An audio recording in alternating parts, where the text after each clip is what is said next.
Mississippi, 1850. By the time Carolyn Haynes heard the dogs, it was already too late to hide anything. The sheriff's horse hooves beat a slow, heavy rhythm up the lane, and every step sounded like a knock on a coffin lid. The house slaves froze where they stood. Out in the fields, heads turned toward the road. Tools paused mid-swing. Carolyn stood at the front window, one hand clutching the curtain, the other pressed flat where her corset dug into her ribs. Her late husband's desk sat behind her, still crowded with the papers that had brought the sheriff here. Overdue notices, letters from merchants, and one last folded court order with her name on it in big, official ink. "Ma'am," whispered Lucy, the maid hovering in the hallway. "That's Sheriff Dillard. He don't ride out himself unless it's bad." "I know who it is," Carolyn said. Her voice came out thin and sharp. "Go to the back. Make sure everyone's decent." Decent. As if decency had anything to do with what was about to happen. The front door rattled under the sheriff's knock. Carolyn took a breath, smoothed her dress, and opened it. Sheriff Dillard stood on the porch with a folded document in his hand and two deputies behind him, rifles slung casual as sin. He tipped his hat an inch. "Mrs. Haynes," he said. "I'm afraid the court can't wait any longer on your husband's obligations." "My husband is dead," Carolyn replied. "The obligations are mine now." "That's right," the sheriff said gently, as if discussing the weather.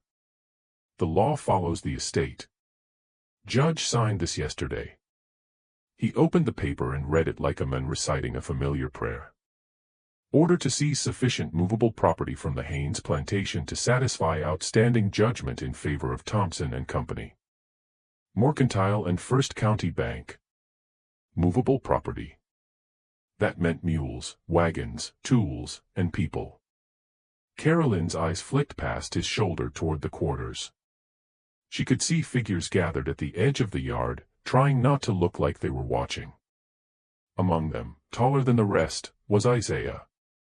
The ledger called him Isaiah, male, about 25, prime field hand. The overseer called him that big buck. To Carolyn, in the dark of her locked bedroom, he was the only person who still looked at her like she was something other than a failing account. The first time he had stepped into her room, months after her husband's funeral, it had been because of a broken window latch. He had fixed it in 3 quiet minutes, hands quick and sure. She had watched the muscles in his forearms move like ropes as he worked. When he was done, he had stepped back, eyes lowered. "Thank you," she had said. "Yes, ma'am," he had replied.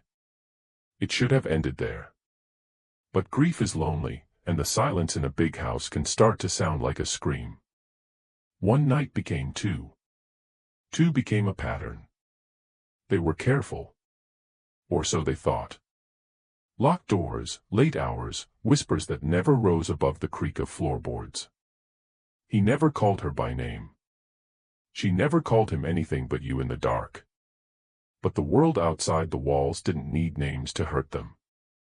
Now, standing in the doorway, Carolyn watched the sheriff's eyes slide past her to the yard behind, calculating. "The bank gave you time," he said. "More than they give most. Your husband borrowed on the land, the crop, and the slaves. Notes come due. They sent Mr. Wallace himself out here twice. You know this isn't sudden." "I know my husband was a fool with cards and whiskey," she said, surprising even herself. "I know he signed whatever was put in front of him as long as it kept the illusion up. I also know you don't have to empty my place to the bare boards to make your point." The sheriff's mouth tightened. "I'm here to collect on a paper, not to make points. We'll take what's needed to satisfy the judgment. Nothing more." He stepped off the porch, scanning the yard. "Start with the wagon and the 2 good mules," he called to his men. "Then I want the blacksmith's tools and that new gin will they ordered from New Orleans. After that, we'll see." "And if that isn't enough?" Carolyn asked. He didn't look at her when he answered. "Then we start listing heads." "Heads?" as if the people standing within earshot were cattle. Carolyn felt her stomach lurch.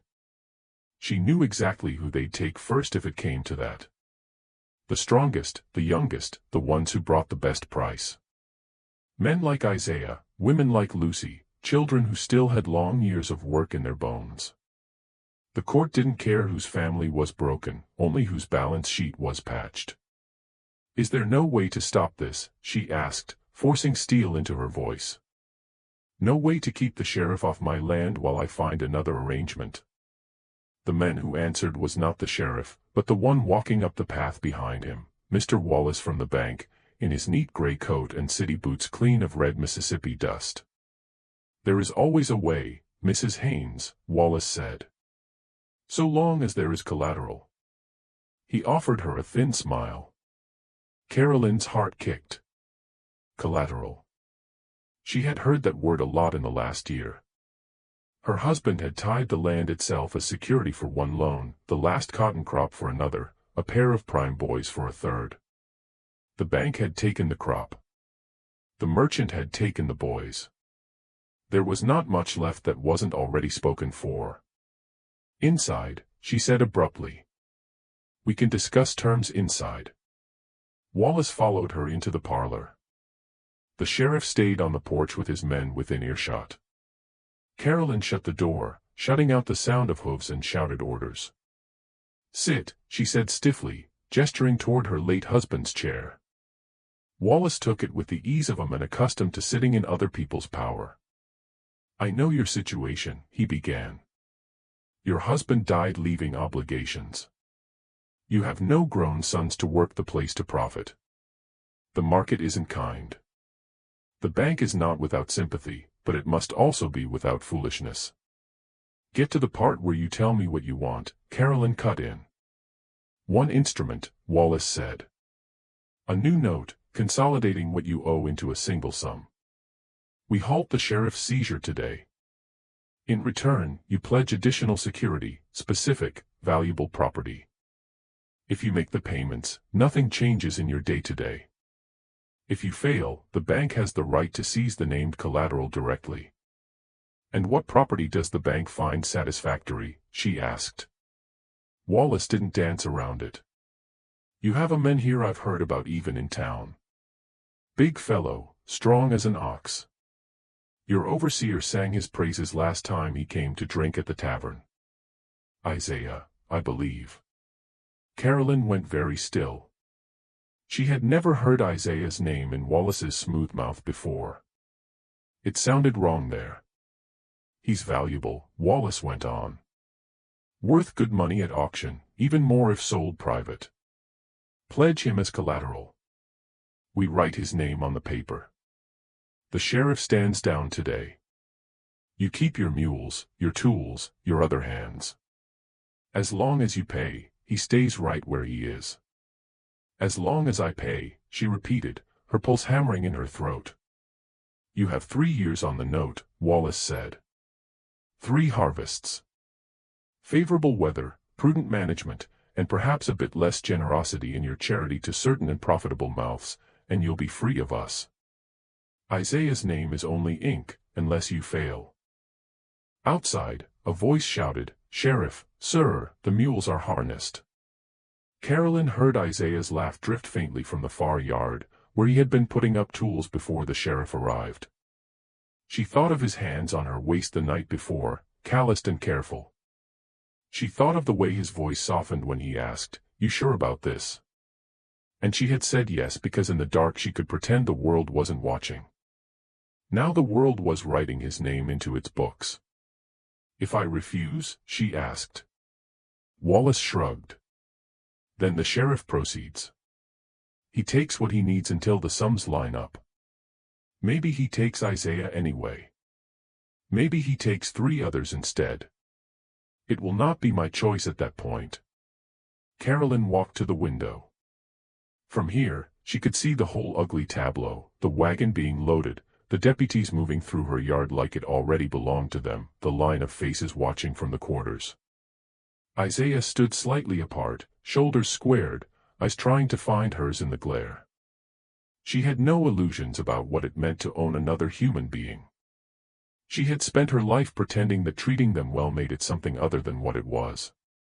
That lie had cracked the first night she reached for Isaiah because she was lonely and he was there.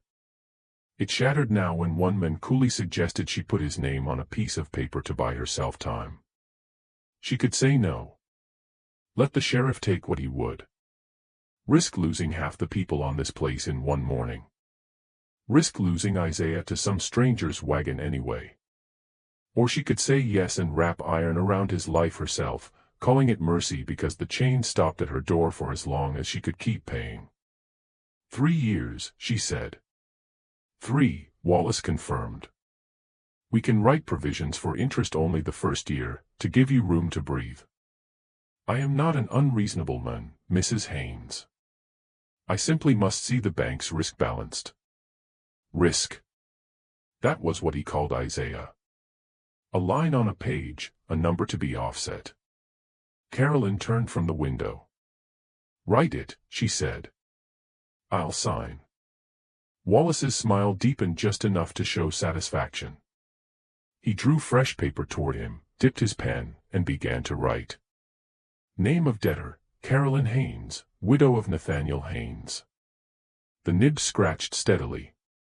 Collateral, one male slave, Isaiah, approximately 25, prime field hand. The word collateral glistened as the ink dried.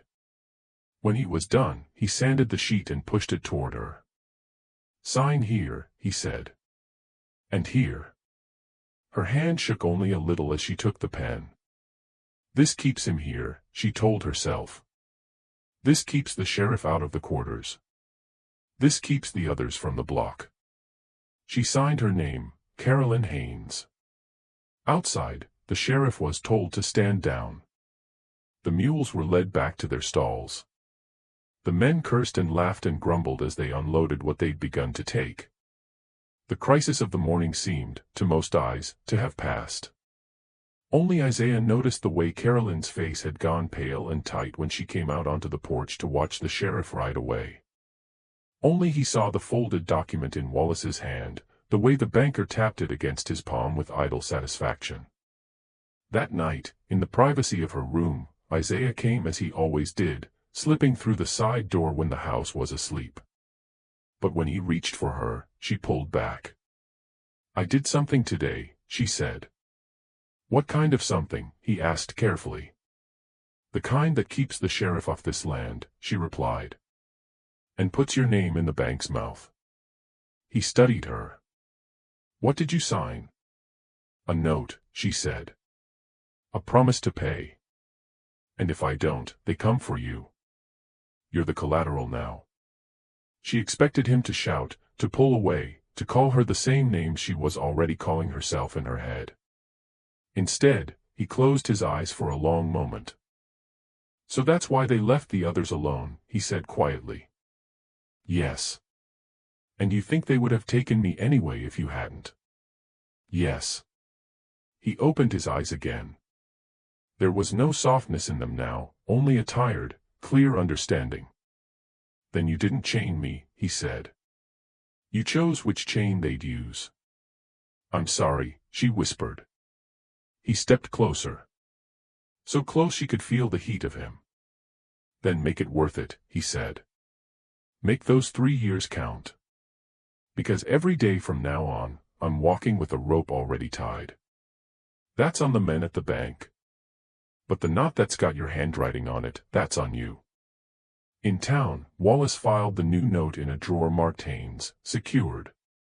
He wrote a brief line in the ledger, Sheriff seizure stayed. Estate stabilized. Collateral pledged, Isaiah. He did not know, did not care, that he had just stepped into the middle of a love story that was never meant to survive on paper. The first year after Carolyn signed the paper almost made her believe Wallace's promises. The rains came when they should, not too hard, not too late. Cotton pushed up thick and green, the bulls fat by harvest. Even the hogs did well. It felt for a little while like the land itself was trying to save them. Carolyn worked harder than she ever had. Grief had stunned her after her husband died. Now debt kept her awake. She went over every account herself, argued with merchants in town, cut luxuries she once thought were necessities. In the quarters, people noticed the small changes: fewer new dresses for the mistress, no more fine sugar for tea, less coffee on weekdays. But the ration line stayed steady. There were no mass sales, no wagon loads headed downriver. Isaiah's days did not change much on the surface.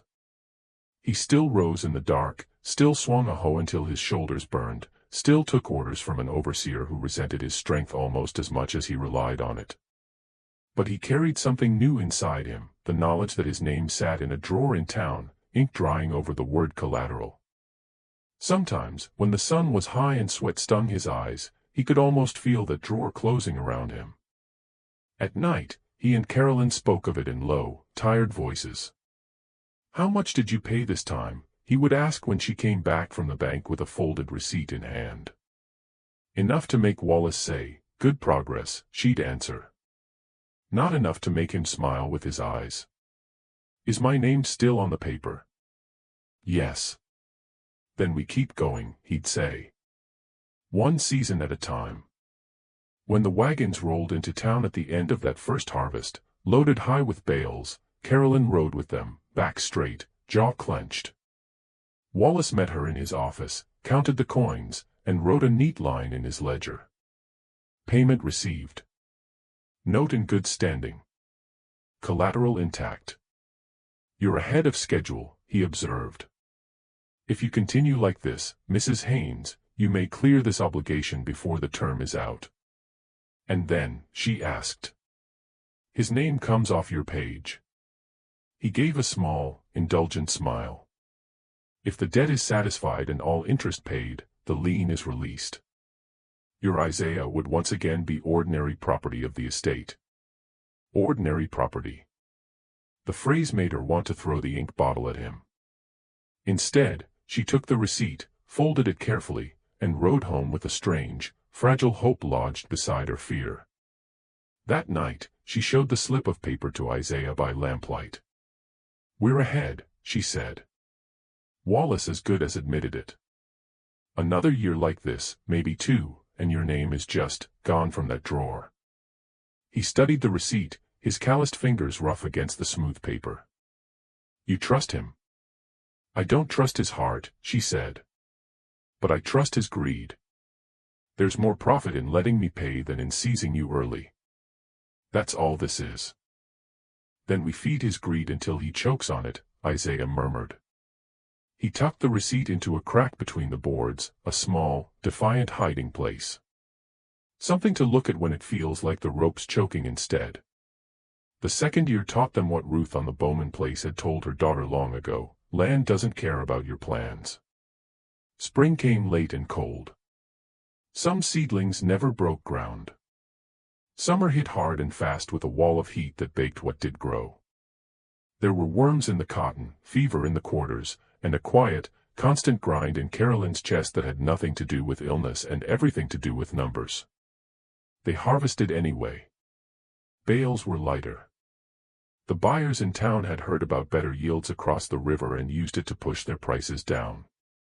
When Carolyn laid the coins on Wallace's desk that year, there was less shine to them. He counted, lips moving silently, then shook his head once. "You've covered the interest," he said. "Most of it. A small portion has rolled onto the principal. The total has actually grown since last year." "I brought everything," she said. "There's nothing else without selling tools or stock or people." "I'm aware," he replied. "Which is why I advised your husband against those card games 3 summers ago. But here we are." He tapped the ledger. "The note is still in good standing. For now. Keep it so." "As long as I do, you leave him alone," she said. It was not a question. "As long as you do," Wallace agreed. His gaze flicked toward the line with Isaiah's name. "Though I confess, the board occasionally asks why such a valuable asset sits idle in Collateral instead of being sold outright." "Tell your board," Carolyn said, voice low, that the asset swings a hoe on my land every day of his life. I see no idleness. Wallace chuckled. You have more spirit than most widows in your position. I hope it doesn't cost you. Back at the plantation, the year's shortfall showed up as tighter rations. Smaller repairs pushed off to later. More tension in every shout from the overseer. People felt it without needing to see a single ledger. They saw it in the way Carolyn stared at the sky, begging silently for rain or sun at the right times.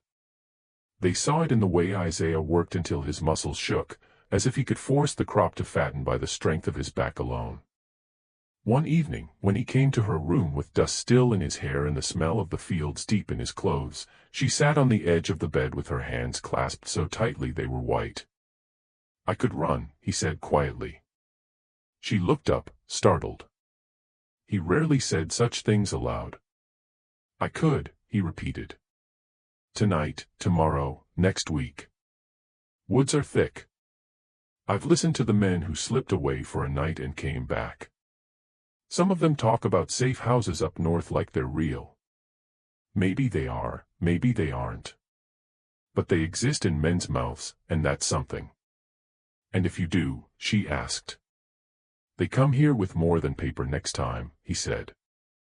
Wallace says your collateral's gone. We must take twice as much to cover the risk. Sheriff rides harder. He takes boys who never did nothing but be born strong. He takes girls with babies on their hips. He clears the quarters until the land itself feels empty. And you, she asked, voice tight. Maybe I make it, he said. Maybe I die in a ditch with dogs on my heels. Maybe I end up back on that same block with a chain on my neck instead of my wrist. Running don't promise any more than staying does. It just spreads the cost around. She swallowed. I don't want to be the reason you stay in a place that is killing you. You're not, he said. I was in chains before you signed anything. You just put a name on the chain. It's ugly. But at least now we know who's holding the other end. The third year did not bother with small cruelties. It came in with a flood. Rains pounded for days, turning the low fields into brown lakes, washing away seeds and hope together. When the water finally receded, it left behind rot, mold, and a smell like something big had died underground. Men and women sloshed through mud, trying to salvage what they could. Isaiah waded waist-deep more than once, pulling out half-drowned plants with hands that had known nothing but labor since he was a boy. Carolyn spent hours at the window and more hours in the fields themselves, hem of her dress soaked and ruined, eyes red from lack of sleep. This year won't save us, she said one night, standing with Isaiah under the eaves of the barn as the last of the rain hissed off the roof. It only takes one season to hang a man, he replied. Why should it take more than one to hang a farm? When harvest came, the wagons looked sick, half-full bales, cotton spotted with the stains of flooding. Prices cut to the bone by men in town who knew exactly how desperate the Haynes place, and others like it, had become. The coins Carolyn laid on Wallace's desk that autumn looked pitiful compared to the columns in his book. He didn't even bother to count them himself this time. A clerk did it, frowning, jotting figures in the margin. Wallace watched Carolyn instead. You know why I called you to town rather than sending a letter, he said. Because you prefer to say no in person, she replied dully. Because the word I have to use now is distressed, he said. Your note is no longer a tidy thing sitting in a drawer. It's a problem my superiors expect me to solve. You've paid what you can this year, but it does not cover the interest. That unpaid portion, he tapped the principal line, fattens the debt. How bad? She asked. Bad enough that the board met last week, he said. They have decided the bank must begin recovering its position more aggressively. We can no longer rely on your promise alone, Mrs. Haynes. We must look to the collateral. There it was. The rope pulling tight. You mean him, she said. I mean the property named in the security agreement, Wallace replied. Isaiah, yes. His sale will not clear the entire note, but it will make a significant dent. Combine that with partial sale of some implements, perhaps a parcel of land, and we might yet avoid full foreclosure. You told me I had 3 years, she said. 3 harvests, he answered. And you have had them. The Lord saw fit to play tricks with your second and destroy your third. I am not the author of weather. I am merely the man whose job it is to acknowledge what it has done. The bank cannot carry this estate indefinitely. The board has instructed me to proceed. He opened another book, this one with fewer pages and darker ink. At the top of one sheet, a neat heading read, Proposed Auction, County Courthouse, March 1851. Beneath, a list of lots, mules, tools, household items. And farther down, a new section marked slaves, with blank lines waiting for names.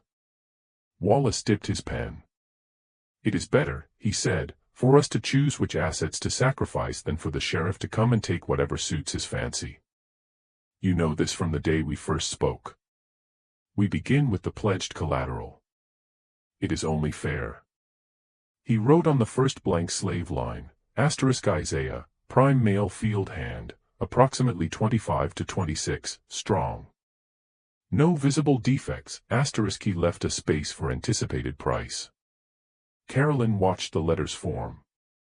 Each stroke of the pen felt like a betrayal made visible.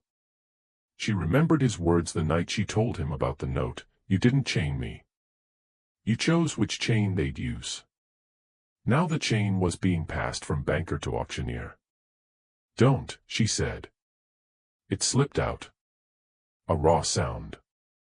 Wallace paused only long enough to blot the ink. If you had another means to satisfy the debt, I would gladly hear it, he said. A relative with ready cash. Land you are willing to part with. Jewelry of significant value. She thought of the ring on her finger, of the few pieces tucked away in a box. They were symbols, not salvation. Even sold, they would barely nibble at the total Wallace had just shown her. You could wait, she said weakly. The bank has already waited, he replied. My own position depends on showing action. If I do nothing, I am derelict. If I do this, I am responsible. I was not hired to be sentimental, Mrs. Haynes. I was hired to recover funds.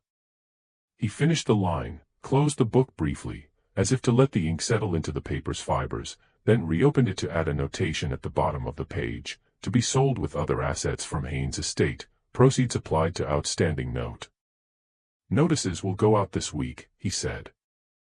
The auction will be in early spring, when buyers have money from last year's profits and an eye toward new labor for the coming season. You'll have time to prepare. Prepare, she repeated. How does one prepare to watch a man sold? He didn't answer. Perhaps he didn't know. Perhaps he didn't care.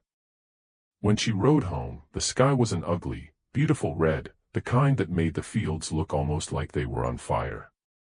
Isaiah was at the woodpile, splitting logs with slow, even swings. Each blow sent chips flying. Each pause was measured.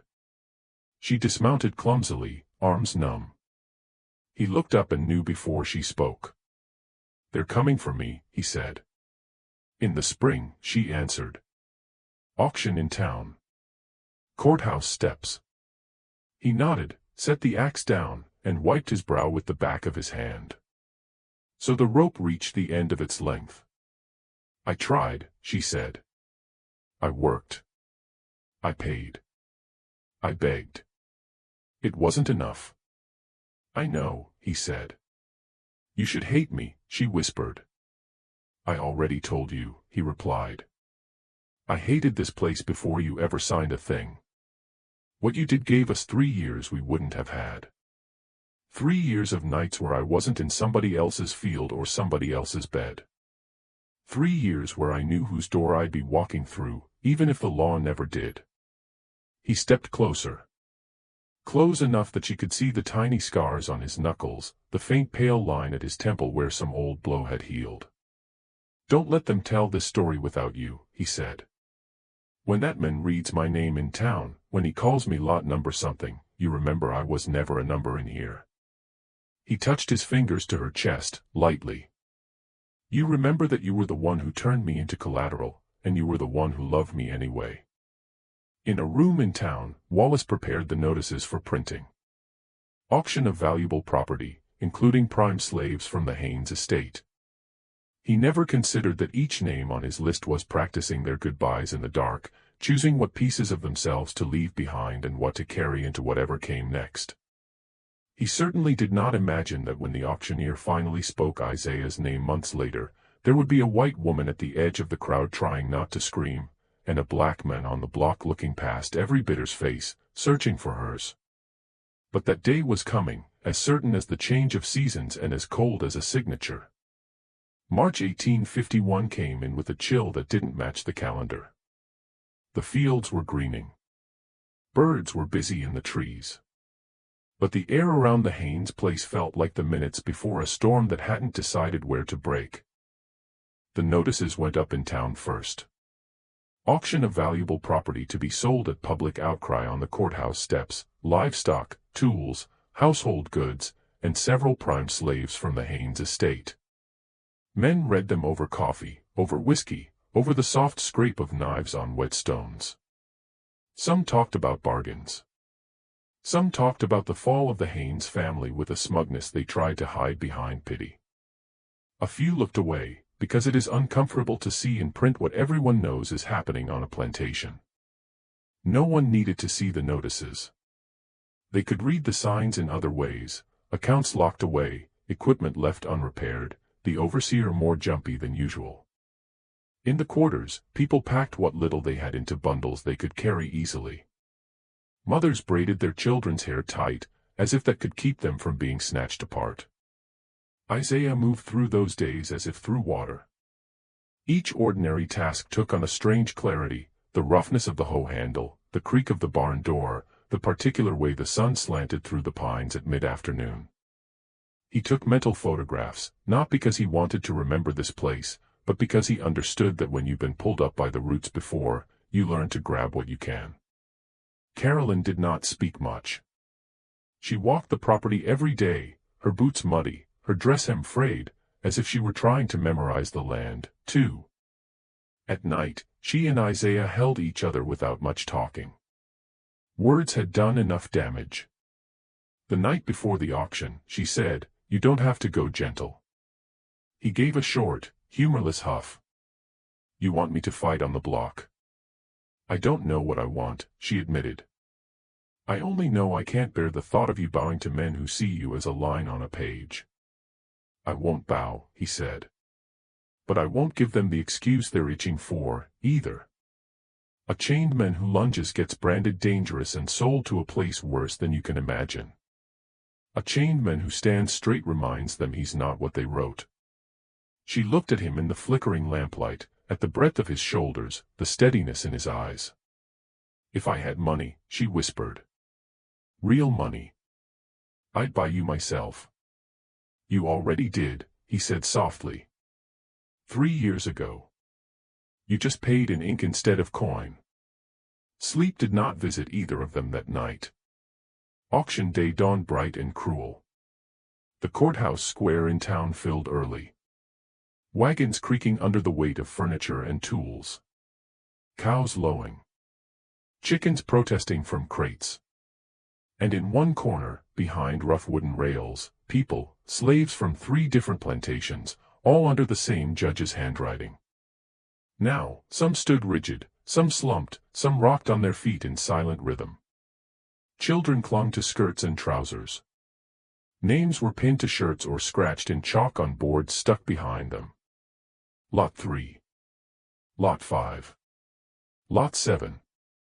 Carolyn arrived in a plain dress, widow's black faded at the seams. She should not have come. Wallace had suggested as much in a cool, professional tone. "It will be unpleasant," he said. "These matters always are. Better to stay home and let the process conclude." But she could not stay home. If Isaiah was going to be paraded in front of buyers like a prime horse, the least she owed him was her presence. however useless it might be. She kept to the edge of the crowd. It was safer there. People noticed widows less when they stood in shadows.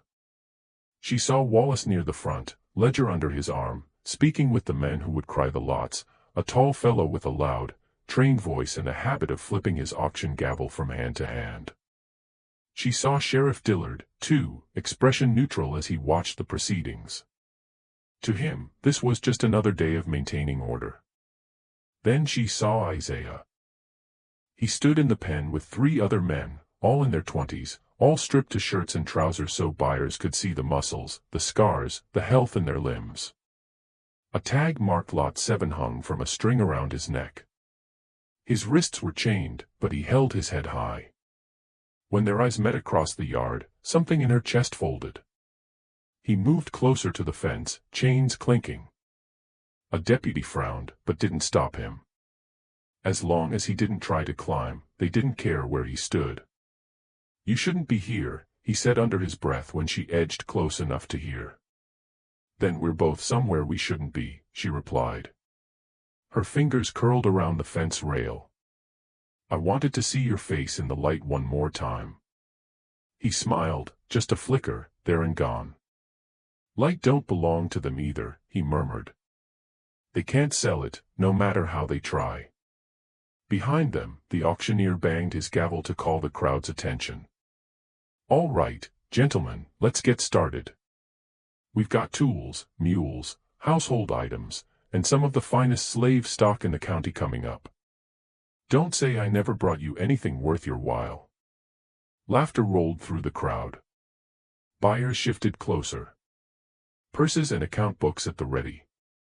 The first lots were easy for the spectators. A wagon here, a plow there, a mule with a decent coat and good teeth. Prices bounced back and forth. Gavel fell. Men led away their purchases. Each sale chipped at the Haynes estate, taking some piece of its working body, but the numbers in Wallace's had hardly budged. The crowd's energy sharpened when the auctioneer flipped to the slaves section of his list. "Now then," he drawled, "we come to the portion some of you have been waiting for. Strong hands for your fields, good cooks for your kitchens, house girls to train up proper. Remember, gentlemen, this is the last of the Haynes stock. Once they're gone, they're gone." He called up a woman with 2 young children first. They huddled together on the block as bids flew. Carolyn looked away, bile burning her throat. When the gavel fell, a man with a tobacco-stained beard grinned and led them off like he'd just gotten a bargain at market. Lot 4. Lot 5. Lot 6. Each name a life rolled into a number. And then, Lot 7. "Step up, boy. Show these gentlemen what a prime hand looks like." Isaiah mounted the steps to the block, chains clinking. He did not shuffle. He did not rush. He walked at a steady, measured pace, as if he were approaching something sacred instead of a platform built to sell him. Up close, the crowd could see what Wallace's notes had promised. Shoulders broad as a door, arms roped with muscle, legs with the balance of a man who'd spent his life on uneven ground. A faint scar at his temple, another on his forearm. Eyes dark and steady, not wild. The auctioneer turned him slowly with a hand on his shoulder, displaying him. "Here we have Isaiah," he announced. "Prime male field hand, about 26. Strong, sound, no defects. Raised on good soil, the backbone of the Haynes place these last years." He paused, then added, voice pitched just a little louder, a little more amused, and pledged, "I am told, as collateral by the widow herself." That's how much she trusted his value. The word hit Carolyn like a blow. People tittered. A few men glanced her way knowingly. She turned her slave lover into collateral. The phrase wasn't spoken aloud, but it hung in the air anyway, sour and heavy. Isaiah's jaw tightened. His eyes didn't move, but she saw the flicker of something in them, hurt, anger, a kind of grim acceptance. The auctioneer had just turned their private bargain into public spectacle. Let's start the bidding at 800, the auctioneer called. "Will give me 850. 900. Hands shot up. Voices overlapped. 950, 1,000. Prices climbed in jumps.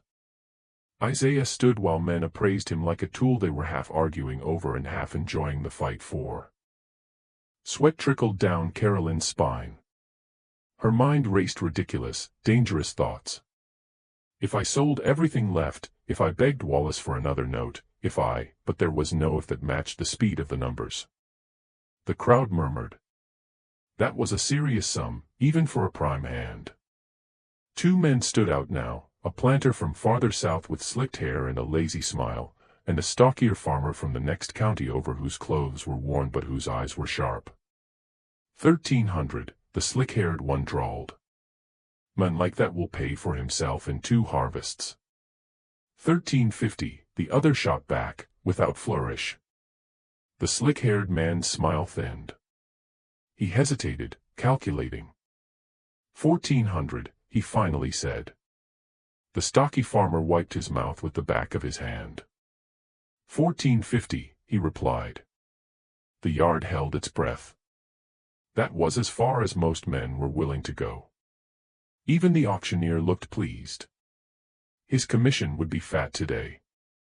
Do I hear 15, he called. 1,500 for the best back in 3 counties. Silence stretched.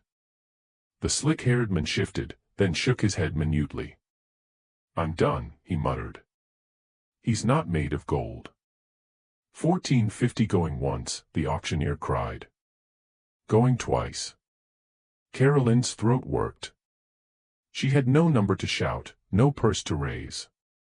All she had was a mouthful of words and a heart full of things that wouldn't change this outcome. Sold.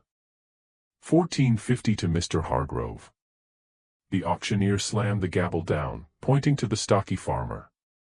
The crowd broke into the low murmur that follows any good contest.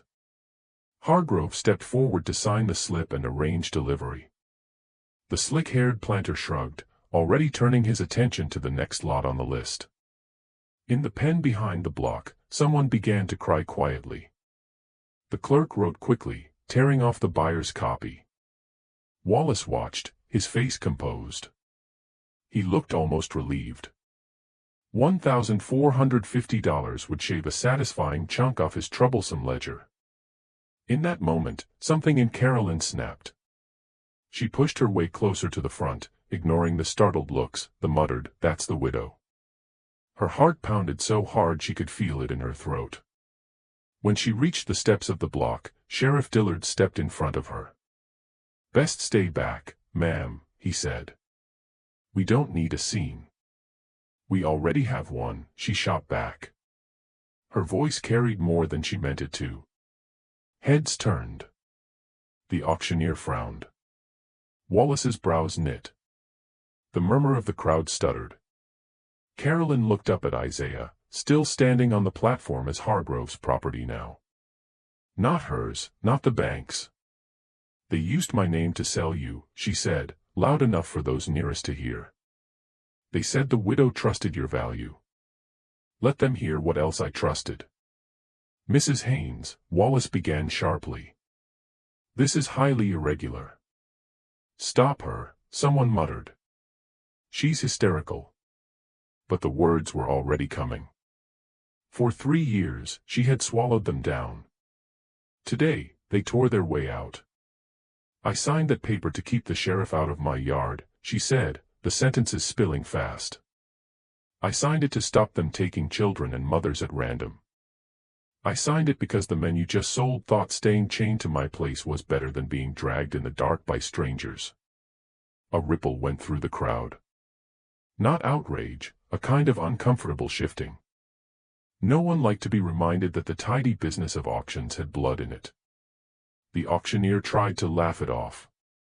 Now, ma'am, no need to. He is not risk," she cut across him. "He is not a number on Mr. Wallace's board report. He dug your ditches and planted your fields and fixed my roof in the rain. He held me when my husband's debts nearly swallowed this house. She didn't say lover. She didn't need to. Enough men in that crowd recognized the shape of the truth. Mrs. Haynes, Sheriff Dillard warned. You're upsetting people. Good, she said. They ought to be upset when they hear how easy it is to turn a man into the cushion between a widow and a bank's displeasure. I called him in from the fields one night and told him his name sat as collateral in town. You know what he said. You chose which chain they'd use. And now you've all heard the chain pulled tight. She turned to look at Hargrove, the farmer who had bought Isaiah. His face was flushed, but his eyes were not cruel, just wary.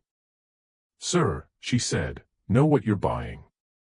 Not just arms and a back, but a man who had 3 short years of something like a life, and now is being dragged back into the world he was born to, being the solution to someone else's sums. Someone in the crowd spat. What's this got to do with anything? This is how it's done. That doesn't make it right, she replied.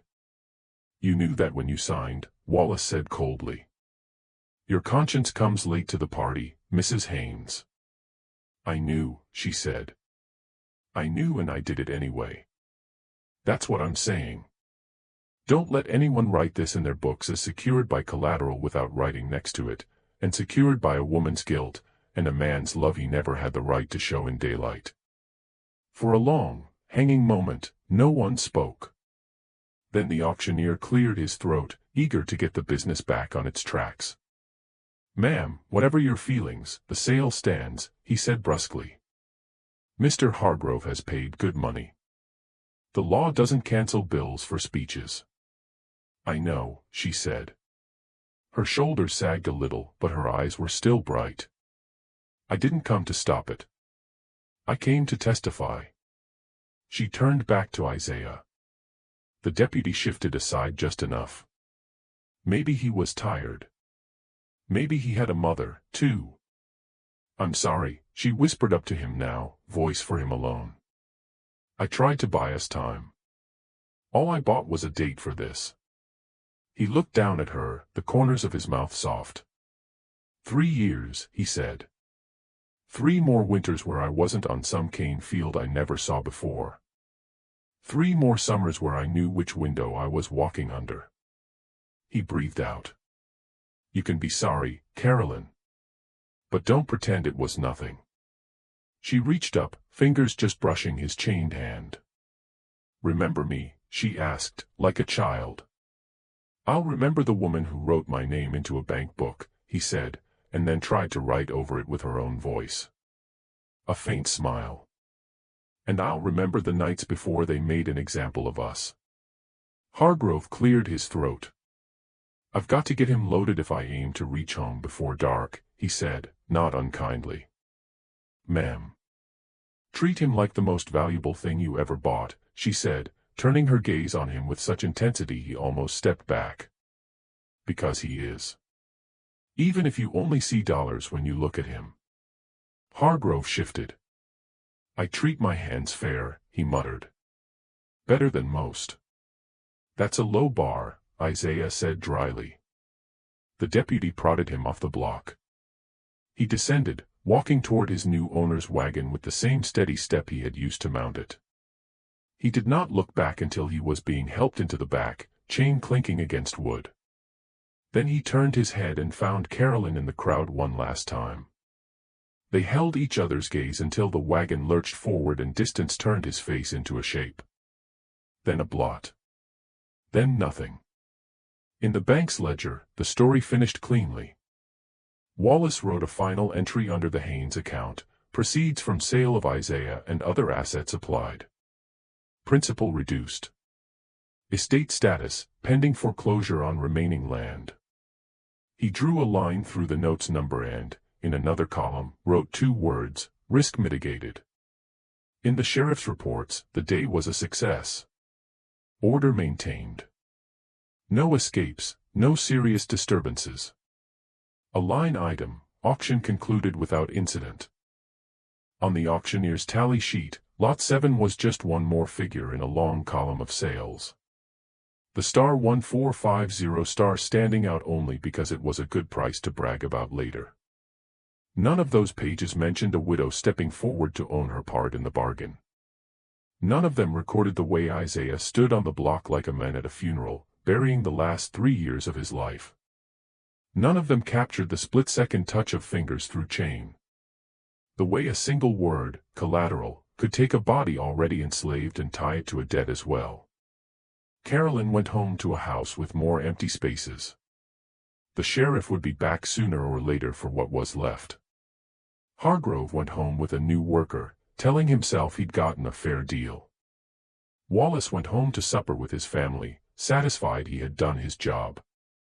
Isaiah went wherever the wagon took him, the landscape blurring into a new set of fields, new fences, new nights under a sky that did not care whose name was written where.